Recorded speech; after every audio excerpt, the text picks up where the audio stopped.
안녕하세요. 오늘도 순천향 도움주는 순천향 오순도순 네 번째 에피소드입니다. 저는 순천향대학교 서울병원 호흡기내과에 근무하는 석진호라고 하는데요. 오늘의 주제는 정맥혈전에 대해서 알아보겠습니다.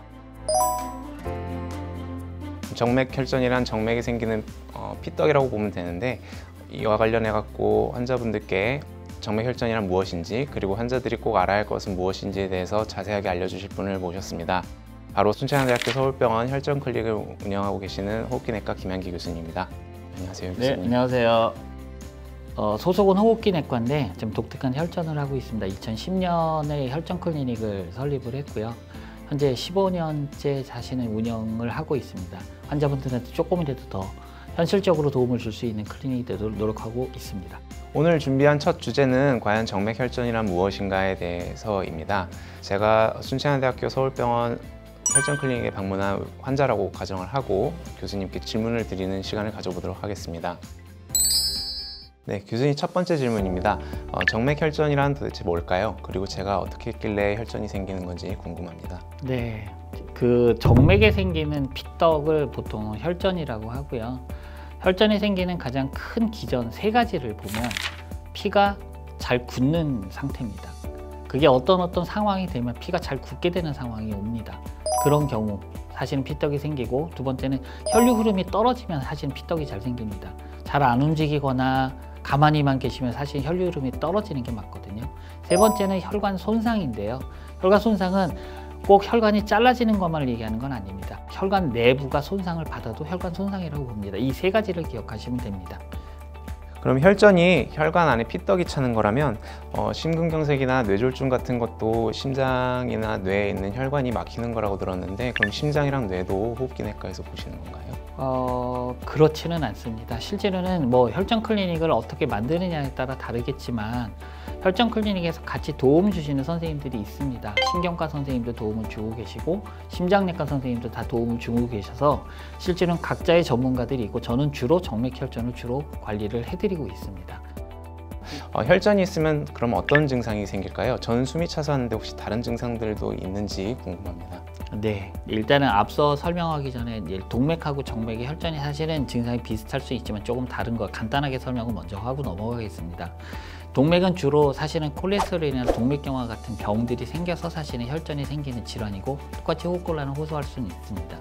정맥에서 생기는 혈전은 주로 그런 속에서 위험인자가 콜레스테롤과 같은 삼겹살과 같은 걸 생각하실 필요는 없고, 주로 암, 수술, 아니면 외상, 다쳤을 경우에 사실은 주로 생기는 혈전입니다. 똑같이 호흡곤란을 갖고 올 수는 있습니다. 병원에 오실 때는 호흡곤란이 사실은 가장 주된 증상인 거를 사실은 생각을 하시면 됩니다. 폐에서 생기는 혈전은 주로 설명되지 않는 호흡곤란이고요. 다리에서 생기는 혈전은 주로 한쪽 다리만 붓습니다. 이 증상 두 가지만 꼭 기억하시면 됩니다.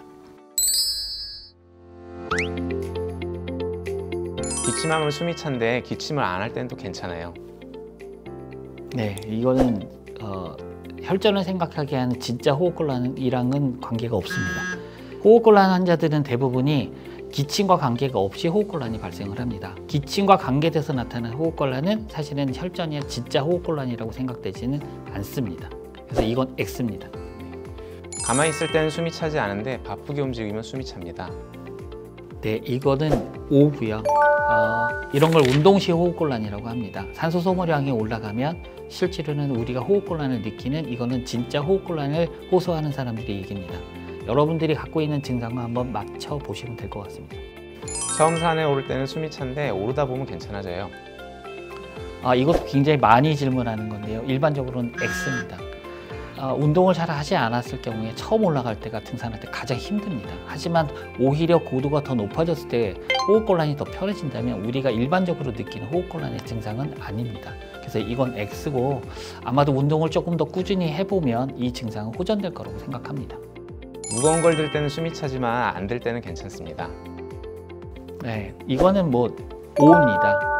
운동시 호흡곤란이라고 하는 건 걷거나 뛰는 것만을 얘기하는 게 아니라 무거운 걸 들을 때도 똑같이 호흡곤란을 느낀다면 운동시 호흡곤란으로 해석을 하셔도 되겠습니다. 저는 늘 가던 슈퍼인데 2, 3일 전부터는 중간에 가다가 쉬어야 돼요.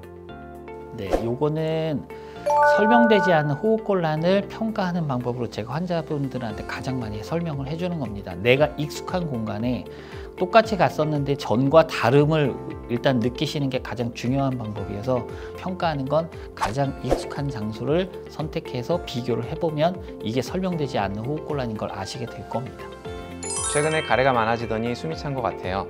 네, 뭐 저희가 호흡기내과다 보니 호흡곤란을 호소하는 환자분들이 굉장히 많습니다. 그래서 호흡곤란에서 혈전을 구분해내야 되는 게 대단히 중요한데 호흡기적 증상, 소위에서 기침과 가래 등이 사실은 증가되면서 나타나는 건 혈전을 생각하는 건 아닙니다. 왜냐하면 혈전을 생각하는 대부분의 증상은 혈관이기 때문에 사실은 호흡기적 기도 내에서 나타나는 증상과 관련이 없는 경우가 대부분입니다. 그래서 X입니다.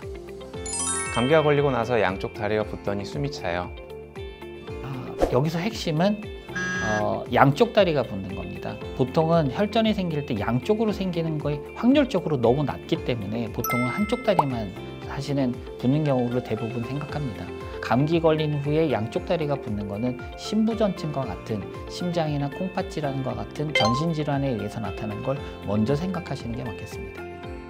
2주 전 인공관절 수술하고 왔는데 집에 오고 나니까 숨이 찬 것 같아요. 네, 인공관절 수술은 꼭 기억해야 될 건 혈전 발생 확률이 너무너무 높은 질환입니다.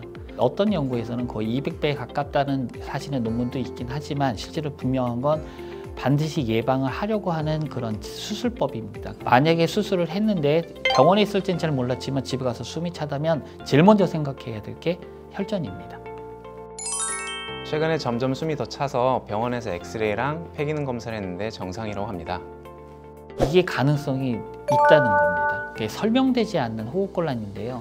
내가 숨이 차서 병원에 갔는데 엑스레이 찍었는데 괜찮고 폐 기능 검사가 괜찮으니까 괜찮은 게 아니라 그 검사들로 확인되지 않는 호흡곤란이 있었다는 거죠. 이럴 경우에는 우리가 엑스레이나 폐 기능 검사로 찾아낼 수 없는 CT와 같은 방법을 통해서 혈관 내를 촬영해야 폐색전증을 진단할 수 있습니다. 그래서 이 아무것도 없는데 호흡곤란이 있으면 꼭 혈전을 생각해 보라는 뜻입니다. 저희 어머니께서 입원해서 누워만 지내시더니 집에 오셔서는 조금만 걸어도 숨이 찬다고 하십니다. 네, 이것도 혈전에 가장 발생하는 위험 요인 중에 하나서 5인데요. 가만히 누워만 계시면 혈류순환이 떨어지고요. 혈류순환이 떨어지는 게 혈전의 발생 원인 중에 하나라고 말씀을 드리는 바가 있습니다.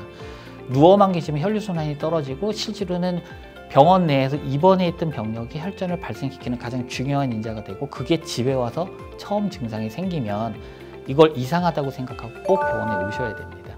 그럼 혈전에 대한 진단 과정을 아마 거치게 될 것입니다. 양쪽 발등이랑 발목이 부었어요.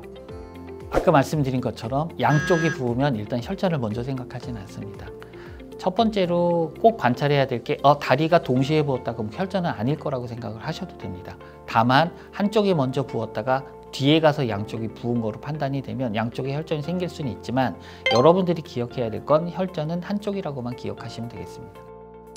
한쪽 종아리만 땡땡하게 부었어요. 그렇죠. 탱탱하게 부은 거를 사실 나 다리가 왜 이렇게 무겁지라고 많이 얘기를 하시는데 그때 다리가 한쪽만 탱탱하게 부으면 혈전부터 생각하시는 게 맞습니다. 부은 쪽 다리의 정강이 부위를 누르면 푹 파여요. 네, 그냥 다리가 부었을 때 사실은 우리가 흔하게 관찰하는 방법이거든요. 제일 많은 거는 복숭아뼈 근처를 눌러보기도 하지만 앞에 정갱이를 눌러보면 정강이를 눌러보면 손이 쑥쑥 들어가면 내 다리가 부었다라고 판단하시면 됩니다. 특히 한쪽이면 혈전으로 인한 거라고 생각을 하시면 됩니다. 부은 쪽 다리의 장단지를 누르면 너무 아파요. 네, 맞습니다. 장단지를 사실은 꼭 눌러야 되거든요. 근데 사람들이 다리를 누르면 아프다 그러면 어디를 눌러야 되는지 잘 몰라요. 앞을 누르시면 안 돼요. 앞에는 뼈하고 피부밖에 없습니다. 거기 혈관이 없어요. 거기가 아프다고 혈전을 생각하시는 게 아니라 종아리의 뒷면을 눌렀는데 혈관 주행을 따라서 아픈 것 같으면 그거부터 생각하는 게 맞습니다. 혈전에 처음 발생했을 때 통증과 눌렀을 때 압통이 가장 중요합니다. 교수님, 저는 지금 폐에 혈전이 생겼다 해서 왔는데 갑자기 다리 검사를 하자고 하시는데 왜 그런 건가요? 혈전은 정맥에서 생기는 혈전은 만들어지는 곳은 다리고요. 그 다음 이동을 해서 폐혈관을 막습니다. 그래서 폐혈관에서 발견이 되면 혈전의 발생 부위를 찾아야 되는 거예요. 이거는 역으로 만약에 다리에 혈전이 생겨서 진단이 됐으면 결국은 역으로 폐를 검사합니다. 이렇게 이해하시면 됩니다. 네, 그럼 다음 질문입니다. 제가 오늘 다른 과 외래에서 피 검사를 잔뜩 하고 왔는데 오늘 또 피 검사를 해야 된다고 들었어요. 도대체 이거 왜 하는 건가요? 안 하면 안 되나요? 네네, 그 혈전에 대해서 진단을 받으셨잖아요. 여태까지 받았던 아마 혈액 검사들이 아마 다른 뭐 콩팥 기능이나 간 기능 같은 거, 백혈구 수치 이런 걸 보기 위해서 했던 것이었을 텐데 지금 현재 제가 피를 뽑아야 된다고 하는 건 혈전이 왜 생겼을까에 대한 궁금증입니다. 특수 검사들이 혈액 검사로 이루어지는 거니까 따로 하셔야지만 제가 사실은 다음번에 설명을 드릴 수 있을 것 같습니다. 교수님, 제가 운동을 되게 좋아하는데요. 다리에 혈전이 생겼으면 운동하다가 다리에 있던 혈전이 다시 폐 쪽으로 넘어가거나 해서 더 안 좋아지는 건 아닌가요? 제가 그럼 운동을 해도 될까요? 이게 환자를 비롯해서 의사 선생님들도 많이 궁금해하는 건데요. 실제로 이게 저희도 궁금하니까 이 연구가 실제로 캐나다에서 있었습니다. 다리에 혈전이 생겼는데 혹시 운동하다 떨어져서 폐로 가서 내가 혹시 목숨이 위험해지지 않을까라는 생각을 많이들 하셨습니다. 그래서 실제 연구가 진행이 되어서 항응고제를 쓰고 치료를 하고 있으면 또 나빠지지는 않은 상태에서 운동을 통해서 회복 속도가 훨씬 더 빨라져서 혈전은 나빠지지 않은데 건강 회복은 더 빠르다는 걸 증명을 했습니다. 그래서 운동을 하셔도 됩니다. 네, 저도 궁금했던 내용인데 이런 연구 결과가 있는 줄 저도 잘 몰랐습니다. 좋은 정보 가르쳐 주셔서 감사합니다. 네, 그럼 이것으로 오순도순 에피소드 4편 정맥혈전 편을 마치도록 하겠습니다. 오늘도 순천향, 도움 주는 순천향, 다음 오순도순에서 만나요. 안녕.